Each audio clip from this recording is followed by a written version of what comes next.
In this tutorial, you will learn how to use Skublox's swap slots, capacities, and heatmap features to simplify and expedite your sorting workflow. Let's start with slot swapping. Typically, our system automatically assigns items to the best available slot for efficient sorting. However, we understand that sometimes you need to take control and customize your workflow based on your own preferences. With the swap slots feature, you can easily override the assigned slot and choose a more convenient location for your item.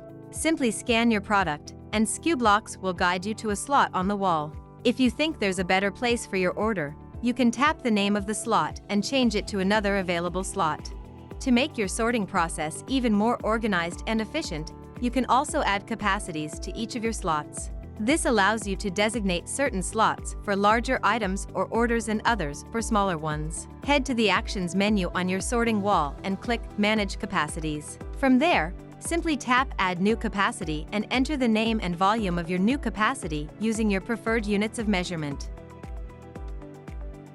Once your capacity is set up, it's time to assign it to your slots. Select one or more slots and hit Assign Capacity to Slot.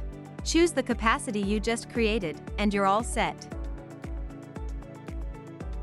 Skublox also offers a handy heatmap feature that allows you to review your most used slots and make adjustments to streamline your operation even further. To view the heatmap, go to the Actions menu of your sorting wall and choose Visualize Sorting Heatmap.